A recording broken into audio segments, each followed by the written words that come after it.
Everybody, welcome to the Voxology podcast. Mike Erre, Tim Stafford, and to our very small but dedicated YouTube audience, I'm sorry. If you were to look at my face right now, I don't know, what shade of red is that? Red, inflamed, scaly skin.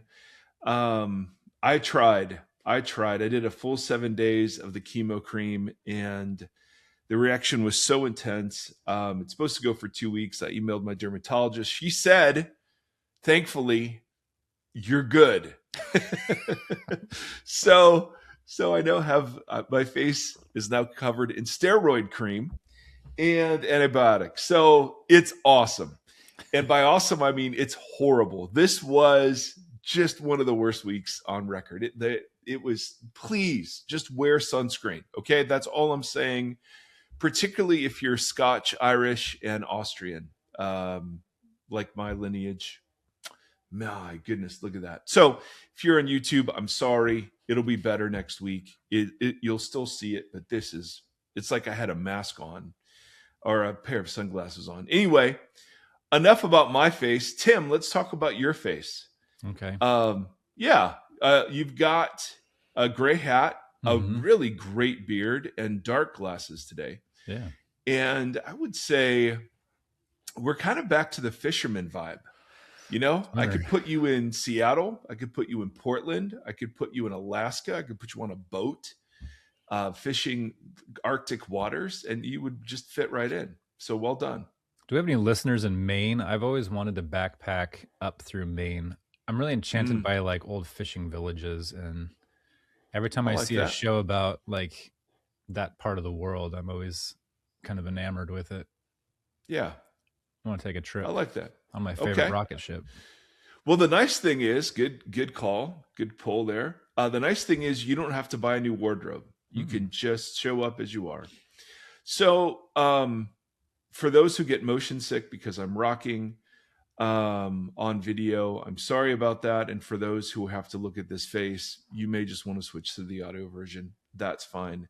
And I'm shocked that anyone prefers the video version anyway. I mean, even on my best day, there's not a lot going. So today, as much as we don't want to take time to grieve and lament, we absolutely have to. We're recording this on a Friday, the day after it was Renee Good, I think is her name. Renee Nicole Good. Renee Good was shot and killed by ICE agents in Minnesota. And the tragedy, I mean, here's a mom. She's new to the area.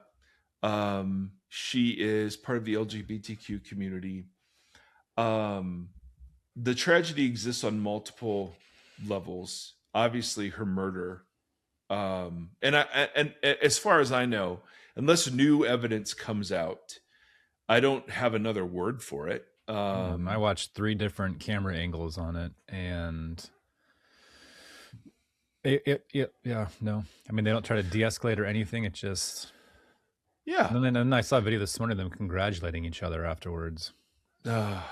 Well, what I saw, the thing that, so just the lament for her now orphaned child or children. I'm not sure if it's one or multiple, her partner, all of the things, the grievous nature of the warnings of sending poorly trained, recruited from not great places, highly armed ICE agents without much, in terms of operational integrity. It's like, and being highly aggressive. I mean, I don't know if dudes start approaching me with like wearing masks and having guns drawn, or even not, someone just tries to get into my car. It's like, I can get where you'd freak out, and you can see her turning away from the age. She was just trying to get away, and I don't blame her. And there are witnesses that are saying that she was given contradictory orders, which was get out of here or get out of the car. And I don't know, I'm no judge and jury on this. All we have is the video. But the thing that is so outrageous is the response, the freaking predictable response of this asinine administration. Kristi Noem said this: it was an act of domestic terrorism. What happened was our ICE officers were out on an enforcement action. They got stuck in the snow because of the adverse weather that is in Minneapolis. They were attempting to push out their vehicle, and a woman attacked them and those surrounding them and attempted to run them over and ram them with our vehicle. I mean, it is, I don't know what to say, Tim. I actually agree with her. I think it is domestic terrorism. I think these are terrorists. Yes. There you go. That's the Tim Stafford take. I didn't know I needed this morning. I was thinking about it last night. And I was like, this is why we are talking about Christian nationalism and all this stuff. Because it's not just an ideology. It's like, it's not just something you disagree with. We're not doing this just because this is a thought process to just say, oh, I don't agree with how they're thinking about these things or whatever. Yeah. This is active. Yeah. This is like, and it's something we have to actively resist and communally oppose. And it's just not, we get so stuck up in ideological debates. Yeah. And this is what I keep saying over and over again. We get stuck in debates while people are dying. And it's just like, this is what they want us to do, is be distracted and arguing and all this stuff while people are losing their lives. And you can say anything you want about what ICE's program or mission is. This was not a threat at all. No. So this is what I'm like. So last night I was thinking about the Brigham, the name it, grieve it, lean into hope stuff. And we're naming it. I hope that we can communally and collectively across everywhere grieve this, but it's the hope part. People are hopeless. Like this is just like one thing after another. And it's not just like they're putting in weird policies that we don't like. And we're just, lamenting, oh, I can't believe another one. This is the end of human life continually. And now it's like, how do you lean into hope in a way that you're not just creating another dogma or ideology that stands in opposition or whatever, right? We've talked so much about like dogmas being replaced with dogmas, but this is like the turn the other cheek time. This is like resisting. That's such that's a really like hard thing to occupy, that space of resisting violence non-violently. That's very specific and very hard. But I'm like, I'm towing that line right now, and I'm trying to figure out like, how do we have to change. We can't just talk about this stuff. Yeah. She'll be forgotten in the news cycle in a day or two. And that'll be her story. Yeah. And I hate that. Yeah. I think the naming it is really important in light of what the BS that Kristi and her cowboy hat and her camouflage podium. I just, I mean, for the church to be communities of resistance means, number one, that we just tell the truth. Like, she's not a domestic terrorist. She was not trying to run them over. She was turning away. As far as we know. If you want to show me another video that has an entirely different perspective, great. But I mean, for the administration just to ask us again to deny what is blatantly obvious, and all of this done by so-called Christians. I mean, that's the kicker of it. So yes, we'll name. So great. We lament. So we take it in covenant to ask. I've never prayed imprecatorily against earthly governments like I have against this one. Yeah. Just quite honestly. Yeah. Like, no, I have too. Like, Lord, I pray that I pray for wisdom and integrity to be restored to leadership, and that you would restrict and thwart evil in this. And then I think the hope bit. So let's talk here a little bit, because the other piece of really bad news was a guy named Philip Yancey, who among Gen Xers has been a very influential author and Christian figure he wrote a book called The Jesus I Never Knew in the 90s that really opened me up to, there's a difference between Jesus and Christianity, or at least some forms of Christianity, and who just confessed, as he's dealing, I think, with Parkinson's now, to an 8-year affair with a married woman, cheating on his wife of now 55 years. He is 76, so if this was the last 8 years that he's confessing to, he'd been married over 45 years to her and is withdrawing from public life and ministry, although I don't know what he refers to when he says ministry, maybe talking or writing or speaking or something, but he's also dealing with Parkinson's and is asking his wife to care for him. So that's sad too. Mm-hmm. In an entirely different way, yet another. I mean, and we're getting to people that you would have never thought. Like there are some Christian leaders, and you can just tell by the celebrity focus or the way that they talk or they act that tragedy is coming. Whether it's Driscoll or Hybels or whatever, like you could just sense the being caught up in their own awesomeness. Ego, yeah. And I'm certainly capable, except when I look like this. And then there is the only. We're all capable. I used to talk about that as a youth pastor all the time. Like, stop thinking you're above making poor decisions, because it's a half-second decision when your emotions and things are heightened. Like everybody's capable of it, so don't act above it. Yeah. Make good decisions. But this is like, this is but just 8 years endemic. It's like, it's just not surprising anymore. Like there's something, this system is broken. Yeah. And so it needs What did to you be say reassessed. last night? What did you say last night? I don't know whether to, everything's burning. And I don't know. What did you say? Something like everything's burning. The world's on fire, and the house is on fire, and I don't know if I should grab a fire extinguisher or a gasoline. Yeah. And then there's the question of, is this guy confessing because he needs his wife, to care for him now or whatever? And so there is just sad. And so a reminder, like joy, hope is a place of standing in the world. It's not a feeling. Like hope is different from optimism. We can't just look at the world and say, hey, it's going to be fine, or this is all God's will, or hey, we're let's just carry on with the business of being internally and privately devoted to Jesus. That's just not how the church works. And when we get to the petition, I was working on it last night, of thy will be done, thy kingdom come, thy will be done.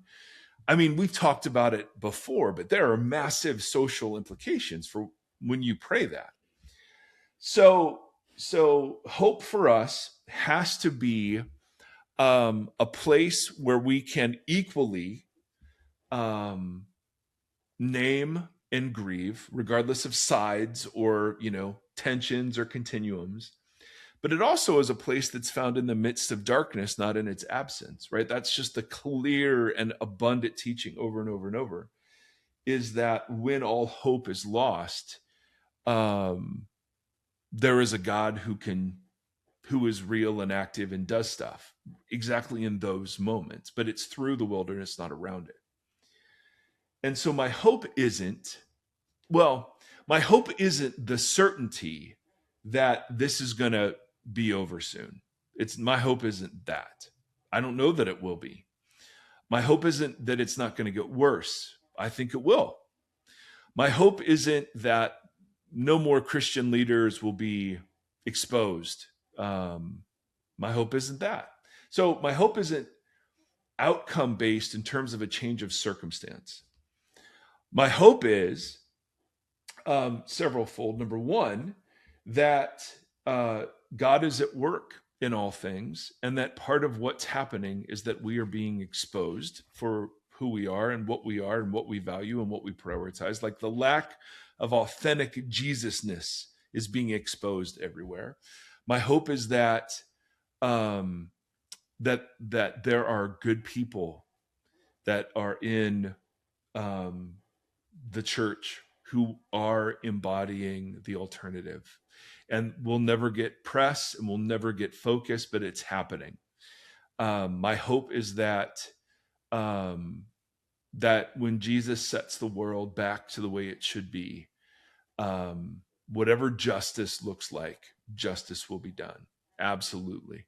Absolutely. And that's where God's wrath is good news, right? In situations like this, if God were indifferent and just forgave everybody without any dealing or reality of like the ways that we oppress each other and harm each other, that doesn't strike me as good. You know what I mean? So my hope is actually in the justice of God. And my hope is in the human communities that look around and just say, no, we have far more power than we realize. We just do. We do. If you take all of the good people in our country, religious or otherwise, Christian or otherwise, and you unite them in nonviolent, joyful non-participation and protest, I guarantee you we win. Absolutely. But winning only means getting rid of the current problem. And that's why that can't be our only focus. You know what I mean? Getting rid of the current problem doesn't solve the rot that sits at the core of human society. But we can wage war, and you've said this a zillion times. We wage war for just laws because this is how we love our neighbors. And we wage war against and resist, regardless of what party and regardless of what religion it's done in the name of, we resist the dehumanizing of all people. And so for me, there's hope. That's the hope. It's not the hope that that all of a sudden this is going to magically turn around. I do think there are things we can do to resist and thwart the current administration that we need to be more active and direct about. I think churches need to start talking politically.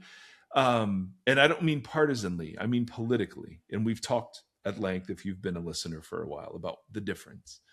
I think churches need to mobilize around the care for immigrants and refugees in ways we never have before. I think the churches need to perform speaking the truth in love, which is being a community of love, and recognizing that there are folks who have voted differently, who are coming to their senses and need to not be shamed or pushed away, but need to just be embraced as, hey, we're with you in the suspicions that you have about this. And I'm rambling. I mean, this is all stuff we've talked about before. There's nothing new here, other than if you're listening and you are a supporter of the current administration, my very sincere question to you is, what would be enough for you to question the official line? Is it the rewriting of January 6th, where we saw very clearly what happened, and then on the 5-year anniversary, the White House rewrites that history? Is it where Kristi Noem very clearly portrays Renee Good as a domestic terrorist, when eyewitness accounts and video accounts show exactly the opposite to be the case? I mean, at what point are you open to the fact that there is corruption and deceit, and questing and grasping for power in Jesus' name that has nothing to do with Jesus? And if not now, what would it take? He promised the Epstein files. He promised no new wars. He promised to drain the swamp and end corruption. He promised, to deal with fraud and not just pardon fraudsters. Like, at what point? At what point are you open to just being suspicious? You don't have to agree with us, but at what point are you open to the idea that the administration is misrepresenting reality? At what point do we do surgery too, though? And like, how many times have we talked about symptoms and causes for a myriad of different topics over the last however many years? And we're watching like Yancey or different people. It's just like, it is, it's like everyone's just standing in line to fall. Yeah. And it's like, there is something wrong with the whole thing. The whole thing. We have to change the entire conversation, or else this podcast will just be like a thing where we react to terrible things for the next until we die. Like, it's just like nobody wants to be like the commentary on the Titanic. Yes. Like, how do you hey guys, we're sinking. Oh, that's such a genius. That's such a genius. And we've had a couple friends say, hey guys, you need to spend more time on Jesus and less on what's happening. What do you think this is? Well, I agree, because we don't want to just comment on the Titanic. Well, we're sinking. Hey guys, we're sinking. And that's why I think, and the reason I do have hope is I'm a part of a community that cares and acts and works. And I'm part of a podcast community that cares and acts and works. And then I have Seth Erre, who, that boy's just worth fighting for in every way, shape, or form. I talked to a guy last night who they found out their third child is going to have Down syndrome. And I got to tell him the good news, that I'm sorry, and it will be hard, and it's okay to be disappointed and to grieve. And it's the greatest thing ever. And all of it's true at the same time. And so Seth, for me, I don't know how to describe it, but he grounds me in humanity in ways that are utterly transformative and allow me to stand differently and interact with the world. You know what I mean? He just, I don't know how to say it. He continues to be a healer. We prayed, and I know I'm rambling, but we prayed. When we found out he had Down syndrome, I prayed for his healing. Even after his diagnosis in utero, I prayed for his healing. And then a dear friend of ours at one point, with as much kindness, and this could sound totally cheesy, but it's true. She just said, stop praying for his healing. He's going to be a healer. Mm. And we can point to specific children who are in the world today because of that boy. Mm-hmm. Yeah. I mean, it's just, and so I don't know, that's where I have hope. And I think that's actually a good example, because I think it is like leaning into and adopting, it's changing the narrative rather than just reacting to it. Yes. And so I think that's important. That's where we are largely at this point. Don't react, respond. Well, that's a Pearl Jam lyric. I sent you guys this poem last night, Langston Hughes, called Tired. Yes. And I was like, when you just said, like, we got to figure out what is the rotten parts right now. Like, but the poem just, I am so tired of waiting, aren't you, for the world to become good and beautiful and kind. Let us take a knife and cut the world in two and see what worms are eating at the rind. And that's what I want to do. I want to cut into it and figure out, because all we're doing is like just continually reacting to the rotten apple. And it's like, there are worms at the core, and we have to pull those worms out, or we are not going to have any good fruit. It's just going to be rotten fruit.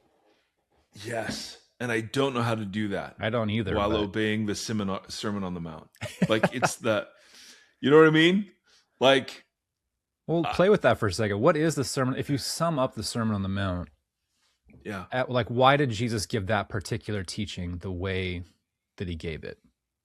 Right? It was a bunch of, like, almost kind of like the "you heard it said, but I say." Mm-hmm. There's an inhabiting of those postures that he's kind of pushing past. Just like, don't just not do this. There's a full embodiment of what that means. That's right. That's good. So how do we? I still think there's a lot of, like, I still think there's a roadmap within that for where we are, and we're just ignoring it. No, let me poke at that. Poke at it. Well, the first thing I want to say is, I'm not. So when you talked about pulling up, I think of the parable of the wheat and the weeds that we looked Mm-hmm. at.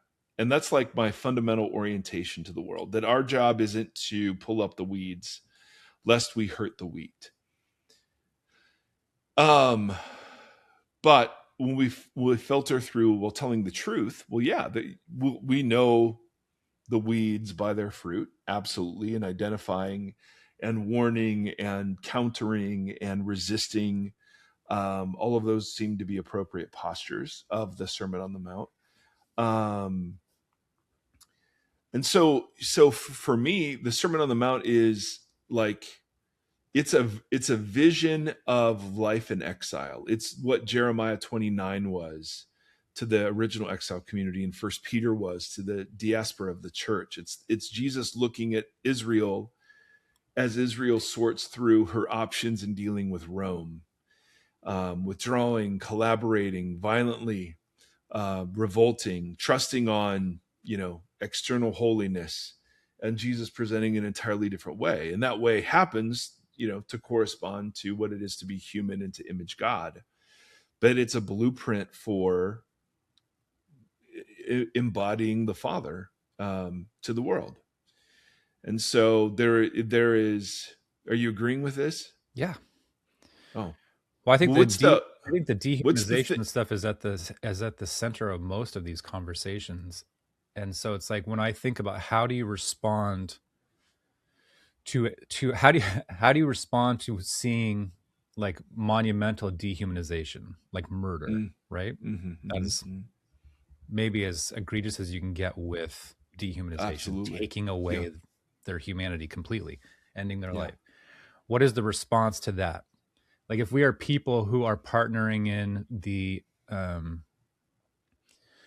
restoration of humanity, and we believe in that, and I personally, I don't think people are born bad. I think people are born wonderful. I think you're set up with a bunch of bad options and different things throughout life that it gets really hard. And that's why community becomes so important, because it can become guardrails. It can become like sounding boards. It can become all these different things that when you are at your weakest, other folks can be the strength, and then vice versa as those things switch. Like, humanity holds humanity up. What we're witnessing is the opposite of that. So how do you respond in a way that does not dehumanize your enemy, but also doesn't dehumanize yourself in the process? That's the thing that I keep seeing, is like, you watch how much hatred and anger dehumanizes yourself. And so what I see in the Sermon on the Mount and a lot of that stuff, like even the wheat and the weeds, pulling out the weeds can hurt the wheat. But also calling a weed and knowing what a weed does and helping people to understand, those are all part of the same piece. Absolutely. And so dehumanizing the weed is not necessarily the posture, but it also, like, what that does, it's a poison to your, it's just it's a whole, Jesus's thing is a holistic idea or posture, however you want to frame it. And it's inviting you into a really full embodied version of how do you lean into your full humanity, and how do you exalt the humanity in others. And so when I look at this, I'm like, that becomes a very difficult thing, because there's a lot of bobbing and weaving involved in it. Rather than just saying, I hate you. Period. I'm done. That's easy. That's so easy. How do you do what that is advocating for in these times? And there's not a perfect prescription for it. And we're a perfect prescription people. So it's like I was just talking to someone yesterday about I was talking to somebody who I disagree with politically, theologically, and everything quite a bit. But we were talking about, he's an avid reader of history, and just a sponge of soaking stuff up. And so when we get in debates about things, it'll be based in a lot of content, not just in a lot of emotion. But we were just agreeing on just like how important reading is and how important learning is, so that you can develop the tools that you need to make the correct decisions, not to be told what the correct decisions are, but to know how to make the right decisions. How do you stand in the name of Jesus? Not are you told to do it? How do you do it? Like, how do you embody that? How do you be that person in the world? I think that's a very different thing than just being told, this is how you do it. Just do it, and we'll take care of the rest of it. That's just not working. That system does not work. Why? It's like, why did Jesus just teach the 12? Here's a guidebook. Instead, he's like, walk with me, and like, look, you need to inhabit this. And I'm gonna have to ask you to put most of your old life away, because this is gonna take a full thing. So it's just like, but he could have just been like, here's Bible part 2. Good luck, do well. Totally. But he didn't. Nope. He invites, and then he instructs within all that. Tim, that's such good stuff, dude. You should have a podcast. You should. You may at some point, Tim. You may just want to cut me out of the thing and just do it. I haven't told you, but I do every week. Yes, that's true. Well, you have a punk rock record out, which is the coolest thing ever. All right. Let's do a little bit of content just so we can move the needle on the Lord's Prayer. We were talking about the name and killing in the name, which we didn't know was prophetic for this week, which is horrific. But we were talking about that second petition, may your name be holy, or may your name be hallowed. Hallowed art thy name. What is it? Hallowed be thy name. And one of the things that we were talking about is that, names work very differently in the ancient world, and names aren't just tags that you conveniently, they're not monikers. They're not just things you call somebody and go, yeah, sure, here we go. But they represent the character or the essence or the destiny of someone. And so God giving his name to Moses, I am. Jesus then using that name, but then Moses receiving the name the Israelites were to use, which is he is. God in all the ways asserting his own existence and the fact that he needs nothing else to exist. Like he's the only being, the only thing in the universe that carries within himself his own existence. Everything else needs to be created. It's that epic of a name, which is kind of a non-name. But the name, because it stands for the character, to honor the name means you honor the person. And so to honor God's name is to honor God, which would totally make sense then that you would have a command that is avoiding misusing the name. And misusing the name, we talked about last episode, is about attaching it to things, because it can be attached to people. It can be attached to a person or a being like an angel. It can be attached to a way of life. And so we're beginning to build a case for when we're praying, hallowed be thy name, or may your name be kept holy, what that looks like. So we ended with the idea that God's name can be attached to things. Now, when we talk about his name being holy, let's talk about holiness for a little bit. All right. Holy isn't about moral perfection. And this took me forever to kind of unwind, because I always thought holy meant God is perfect, I'm not. And I think there are probably some connotations of that. But the predominant meaning of the word holy in the way that it's used of God is that he's one of a kind. There's nothing else like God. He is distinct from all other beings. There is nothing that compares to you, in the words of Sinead O'Connor. We're on fire today, culturally. And so when we talk about holy, it's gonna be stuck in my head all day now. Oh, it's. I could do it. As soon as you said it started playing. So holy refers to God's one-of-a-kind status. He is the source of all reality. He's the author of all life. And so that's what it is to ask that his name be holy, be made holy. It's to ask God, let your name and being be holified, right? Holyfield? Yes. words like consecrated, set apart, recognized as unique, all of those things and concepts fall under this idea of hallowing something. So holiness points utterly and absolutely to the essence of the unique divine nature that we call God. And holiness is something then that can also float around and be attached to things. All right. So the name can float around and be attached to things, but holiness can be attached to things. If holiness primarily means set apart for unique purposes or set apart as distinct, then we have clothing that is holy and set apart that the high priest would wear. We have space that is holy, right?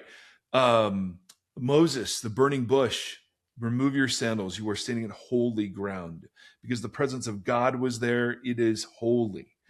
The tabernacle and temple are both holy. And because of the presence of holiness, the distinctness that is Yahweh, Israel can't live a common, ordinary human life.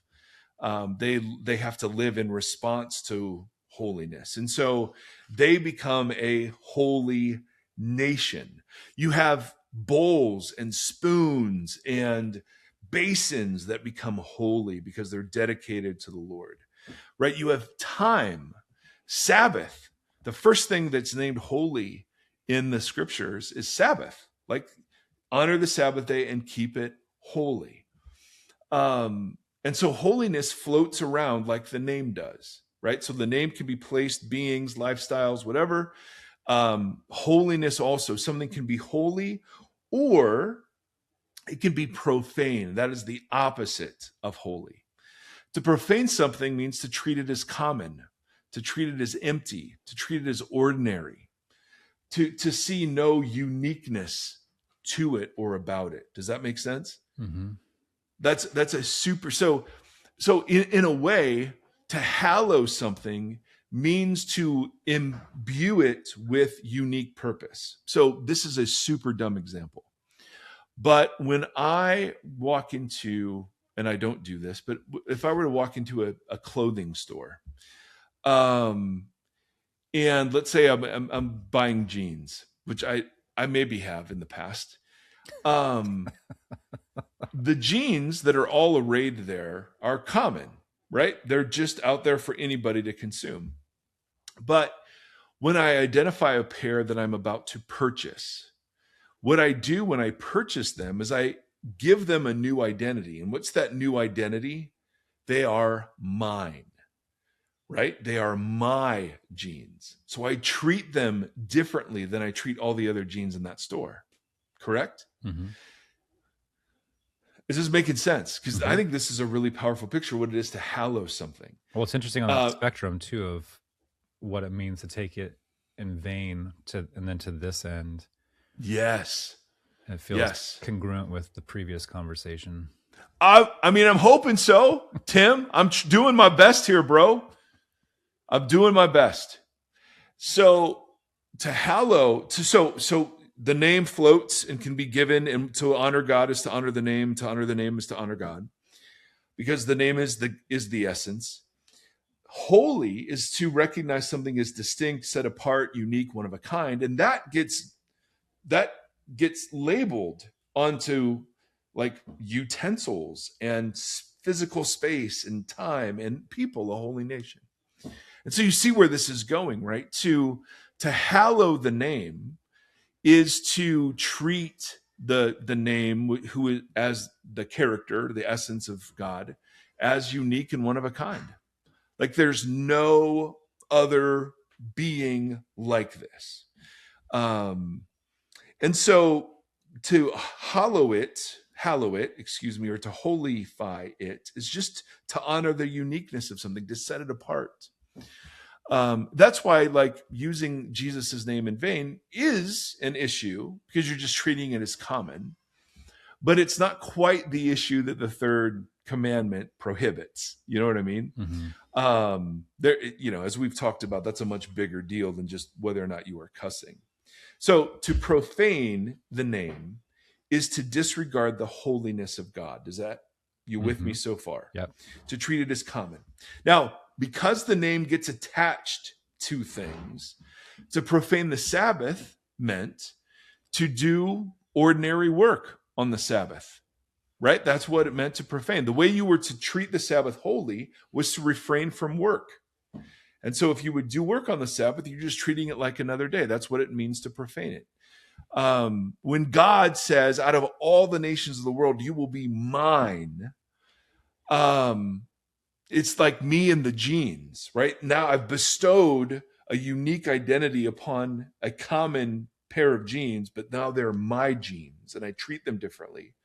Well, to be called God's holy possession or holy nation, or, of all the peoples on the earth, I choose you. He's hallowed them. He's named them as holy. And so the response is that they would be holy too, because they bear his name, right? God has identified them as his. In response, they are to live as his, which means they don't live as the rest of humanity does. So Torah is given for that purpose. You will be my unique people, a light to the nations, because you will show the nations what it is like, the goodness of living under my wisdom. And so they were to be, because they carried the name, reflections of Yahweh. You with me so far? Do you have any thoughts on this? And I'm sorry I keep bugging you with, are you with me? Does this make sense? It's because I can see your brain. I can see your brain. I hear it. Thousands of miles away, I can hear your brain turning. Thousands. Do you want to comment or question any of this yet? No. Okay. Well, my thoughts are all the same thing. It's just like yes, this makes sense. Being an advocate for human life, it's easier to say, whatever, just keep going. Ooh. All right, let me take another swipe. Yeah. Another cut. Because I want to go through what it looks like to profane the name. And the three examples I'm going to give, one from the Psalms, one from the prophets, two from the prophets, are all about how Israel lives just like all the other nations. So profaning the name meant they didn't honor their uniqueness as God's chosen people. And in so doing, they didn't honor God and his name. So Psalm 74 is a communal lament. And it's about, it seems obviously about the destruction of Jerusalem and the being sent into exile. And so the psalmist begins, "Oh God, why have you rejected us forever? Why does your anger smolder against the sheep of your pasture? Remember the nation you purchased long ago," right? That's the language of redemption. God purchased us. "The people of your inheritance whom you redeemed, Mount Zion where you dwelt. Turn your steps toward these everlasting ruins and all of this destruction that the enemy has brought on the sanctuary. Your foes roared in the place where you met with us. They set up their standards as signs. They behaved like men wielding axes as they cut through a thicket of trees." So they're destroying the temple and the city right now. They smashed all the carved paneling with their axes and hatchets. They burned your sanctuary to the ground. They defiled the dwelling place of your name. They defied the dwelling place of your name, referring to the temple. "We are given no signs from God. No prophets are left. None of us know how long this will be." Verse 10, "How long will the enemy mock you, God? Will the foe revile your name forever?" So here they've been unfaithful to the covenant. They engaged in child sacrifice, the oppression of the poor, not giving the land its Sabbath. And Jerusalem now, in response, has become a smoking ruin, which was the promise of the covenant in Deuteronomy. And so the name of God is being disgraced. Why? Because the people of God lived just like everybody else. And because of that, are now exiled to the nations. And the city of God, the holy city of God, is now in ruins. It's totally been profaned. Isaiah 54, a very similar thing. Isaiah here is linking the oppression of the people in Egypt way back in the day.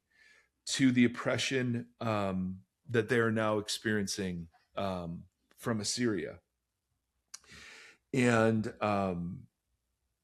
notice the line, Isaiah 54, verse 4, the sovereign Lord says, "At first my people went down to Egypt to live. Later Assyria has oppressed them. And now what do I have here, declares the Lord? For my people have been taken away for nothing, and those who rule them mock, declares the Lord. All day long my name is constantly blasphemed." What's that mean? Does it mean that they're cussing? No. It means that Yahweh's people don't live like Yahweh's people. They don't honor his name as holy. And we know that because they don't live lives that are holy. They don't live as purchased genes. They live as common genes.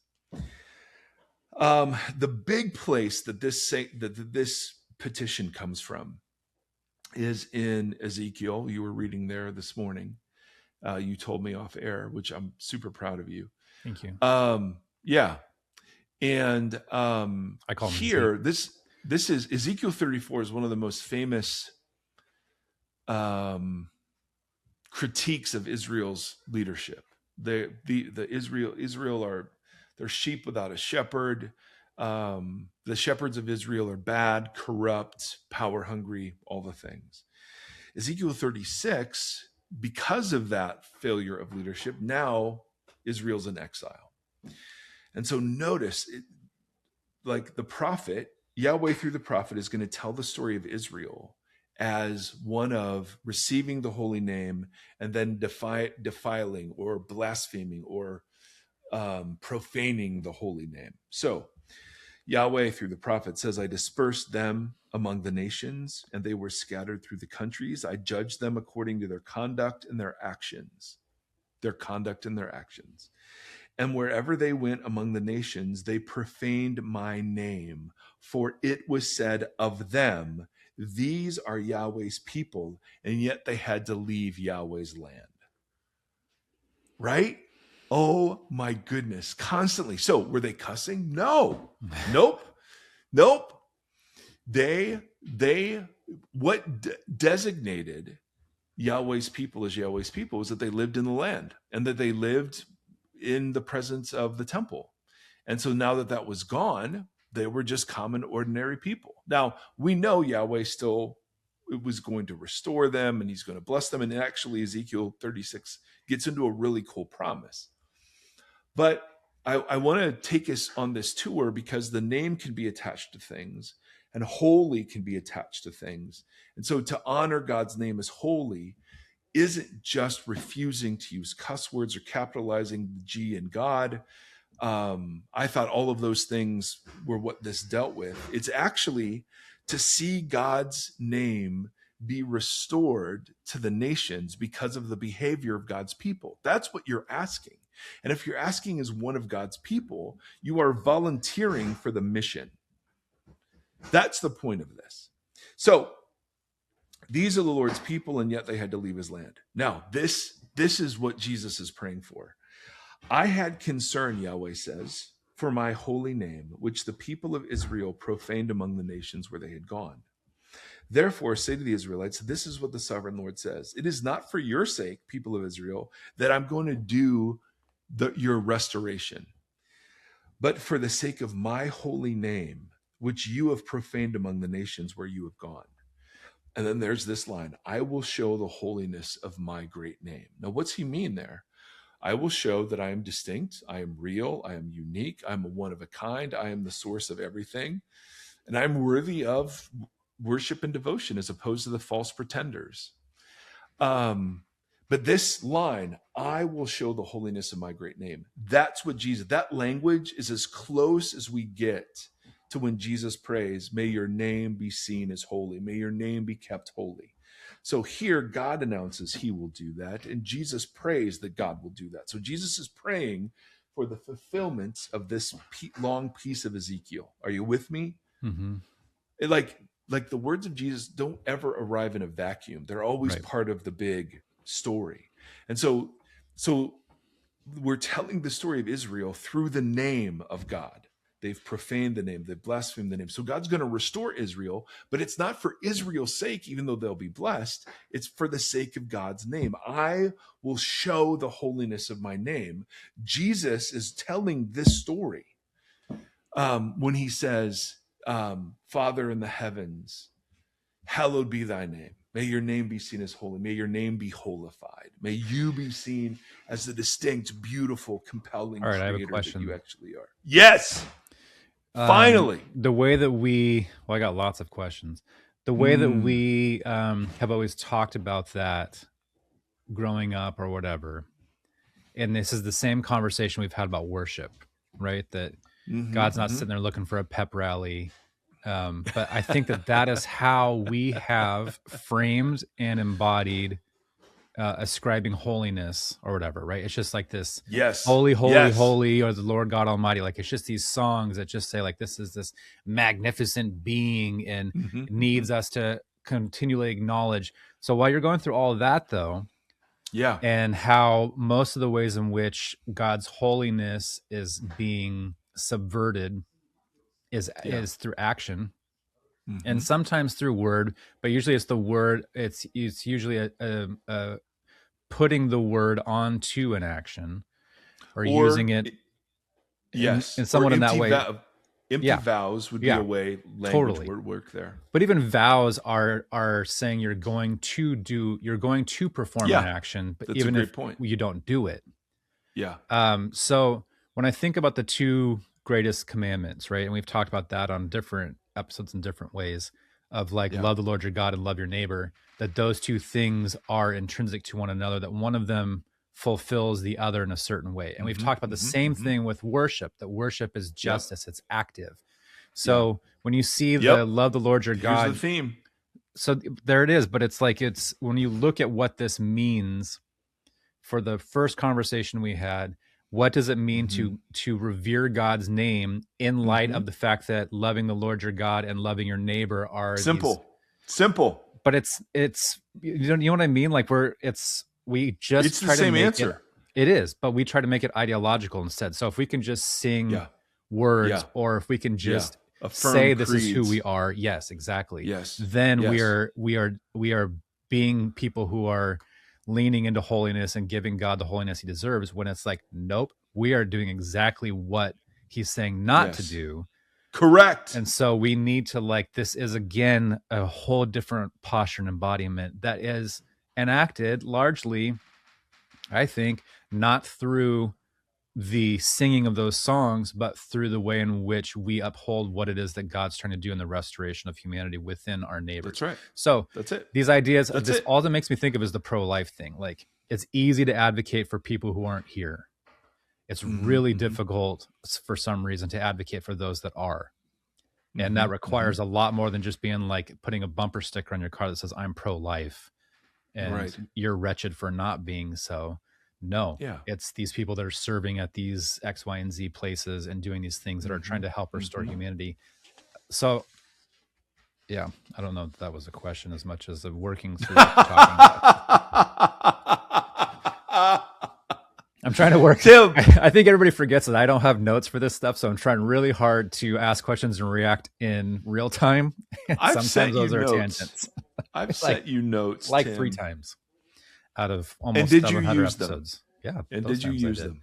I know this is part of the thing, is that we're getting honest reactions out of me, but sometimes those turn into tangents and ramblings. Okay, people like this. I know. I just want to, I'm trying to work through what I'm doing is working through in real time what you're talking about. There's a ground swell, Tim, of Tim only podcast like Muskrats. Preference. So yeah, I wanted to leave room for that. I'll send you notes. I got 20 pages of notes. No, I'm just explaining why my comments are often rambling. I'm trying to keep up with my brain. Tim, they're not often rambling. We love your comments. And then enough about affirming you, by the way. You have enough affirmation, okay? Everyone out there loves you. So let's just stop it there.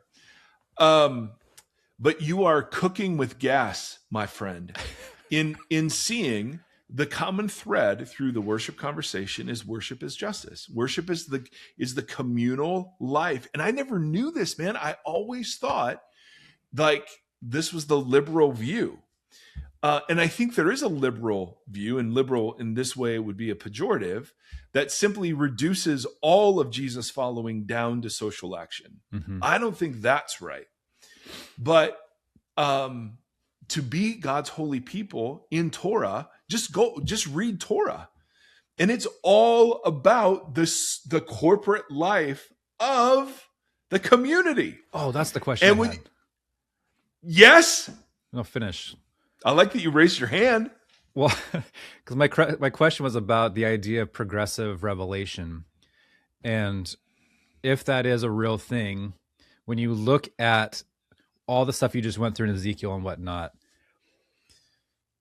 if God is progressively revealing for whatever reason, maybe we are incapable of full revelation or whatever, is it like when you're in kindergarten, you learn certain tools? When you get to elementary school, you learn more tools, but you can't forget the tools you learned in kindergarten, and so on and so forth through higher education. Mm-hmm, mm-hmm. Is that similar with what God's doing for how to understand holiness? Like, is he giving them pieces of it and then pieces of it as we go throughout human history to try to better not be overwhelmed and embody that? No, I don't think it's that. I think it's here's what holiness looks like in the ancient world. Okay. And here's how that changes as we progress. Absolutely. Or whatever. Yes, because the revelation was given over, let's say, 1,400 years. I don't know if that's accurate or not, but let's say, then yes, of course, because I mean, the problem and the glory of the Bible is in its historical particularity. It comes to a specific people in a specific form, in a specific language that made sense to that audience. Mm-hmm. And so, yes, in Deuteronomy, you're getting an ancient treaty form. Mm-hmm. In Revelation, you're getting a very Jewish apocalypse. Mm-hmm. Those are very different like pieces of literature. So absolutely. So you're getting the fullness of holiness, but you're getting it in reaction to a real people at a real place. So you have very wacky commands like don't mix fibers and don't boil a goat in its mother's milk. What the heck? And our best guesses are that this is what, because the Torah was given to demonstrate Israel's uniqueness to the nations, right? That their corporate life was to put Yahweh on display. That's what it meant to be a holy nation. And so when they didn't put Yahweh on display through their injustice and idolatry and immorality, that was the blaspheming of the name, the defiling of the name. And so what does holiness mean? Well, when you read Torah, it's don't charge interest and leave edges on the edge of your field and respect foreigners and immigrants and worship Yahweh only and abstain from very common cultic sexual practices. And like there wasn't one bit of human life untouched. Here's how you do mold and mildew. Here's how you should cut your hair. Here's the kind of clothes you should wear. Like the whole scope of human life was dealt with in Torah. And again, those laws were given to excite the imagination, not to deal with every possible outcome. And so Yahweh entrusted the name to his people and then said, be holy because I am holy. I have made you mine. I have mined you. And so behave as the people who are mine. And to give you a glimpse of what that looks like, here is a cultic structure that honors Yahweh's uniqueness and holiness. So we approach through blood sacrifice. We have a high priest. We do all the things. And all of that was very potent imagery in the ancient world. And then here are Torah wisdom regulations about what your corporate life should look like together. And just so you know, if it doesn't look like this, I will expel you to the nations because the only people who live in my land are the people who live like my people. Like, dude. So for me, I go, this is a rabbit hole that is brilliant. There's a whole 20-note rabbit hole of just the profaning the name and the restoring the name. And it's got a narcissist, like we talked about last episode. Is he jealous for our worship in the way that we understand jealousy? When he says, I will honor my great name. Well, what's that mean? Does that mean that he's simply pissed off that he's not getting all the worship he deserves? Or does it mean, like a loving father, he grieves over the choices of his children and he is jealous for them to come home? And I think Jesus very clearly answers which one that is, you know? So far from being a tangent, Mr. Timothy, you are, as always, pulling threads together, because this is the thread of worship. This is the thread of social life. And it goes, as we'll see, probably not today, but it goes straight into the church. Peter uses the holy language to describe the church. He uses exile language, Exodus language, and holy language to describe us. And then Paul does nothing but write about the corporate life together, the 59 one another's. That's all Torah. That's our Torah. And the corporate life of the church is to be unique. Else we profane the holy name. That's the whole point of this. So when we are praying, may your name be seen as holy. First of all, we're praying that I would see your name as holy. And that I would revere you as you are. The big, the beautiful, the intimate, the far away, the close by, the absolutely paradoxical, mysterious. Your thoughts are higher than my thoughts, yet you count the hairs of my head. Like that paradox, mystery, beauty of awesome love, that you would see that as holy, and nothing else is worthy of the kind of allegiance that you would give to that. Amen. So that's the first thing you're praying is I want to do that. Yeah. And then you're praying it communally, right? So I like to change the Lord's Prayer to the we's, right? May we honor your holy name. But then you're praying that God would do it, because ultimately the promise of the age to come is that everyone will see Yahweh and his goodness, that it won't be hidden through his people or refracted through his people. People will see it directly. And the prophets would use language like, and the knowledge of Yahweh will fill the earth like the waters fill the sea. And so when Jesus is standing and he's giving us what just this quick, like, hey, let's take time to compliment God right now. But what's happening there is so much bigger and more beautiful. And it's completely in line with everything we're about as the church. And so let's end it there, my friend. Let's end it there with some ramblings that weren't ramblings, with some questions that turned out to be questions, and with awesomeness. I think it's interesting when you were talking about like the Sabbath, like rest. It's interesting because I feel like I only heard that really pushed through the lens of all the do nots. Absolutely. Right? Like, there's all the things you're not supposed to do, but that's what the Pharisees, at least some of the Pharisees, turned it into. Well, that's what the Pharisees that I grew up with told me. But yeah, it was an oppressive. But think about like God trying. That's what I was asking with the progressive revelation, like teaching a kindergartner that they need to nap because they need rest. You got to slow down. Yeah. And as we get older, it's not as much mandated. If you would have held on to what you learned early on, you would realize that this hurry culture or the busyness or whatever, that as humans, we need to rest. And God built that into commandments or whatever. And can I interrupt you? Yeah. And unlike the other nations of the world, whose economic policy is driven by unrelenting work. Exactly. Yahweh provides. Yeah. I think it's really, but it's a giving. It's a gift. Yes. The whole thing. I know. And I hate using that language because it's tainted language. It's not. It's not. That's exactly what it is, bro. That's exactly. But it's just like that frame is so dramatically different that I don't know how to I don't know how to uphold my humanity in the best way. And God's given us ways of doing it that are edifying to our humanity. The powers have done what they did to the original, our archetypical parents, is we've taken the wisdom of God and turned it into this is bad for you. This is a threat to you. This is a threat to your autonomy. Mm-hmm. And the purveyors of fear have just done a wonderful job because we're more comfortable with threat than we are with faith. Sure are. So, okay. My friend, I've got 2 guys named Jeremy that are in our house repairing things. And I'm so excited. I'm not a handy guy, as you well know. You are much handier, more. I mean, you paint houses, you redesign things, you fix things. I can't even fix my face, Tim. And so I just sit and wonder about what it's like to be a real man. Yeah, that's what YouTube's But I got for.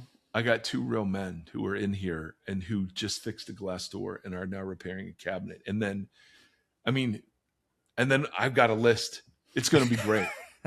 so that you don't have to edit all of this out. Let's just cut it.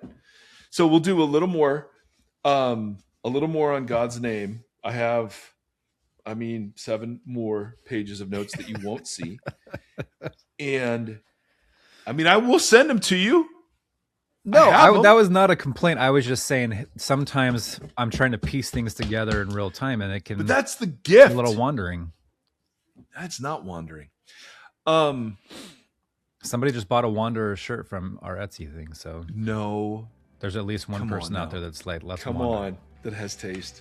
All right, we're done. Done. God bless us. We're done. Put a fork in. And then Kingdom is going to be a big, chewy, probably month-long series of conversations. So anyway, until next time. Bye.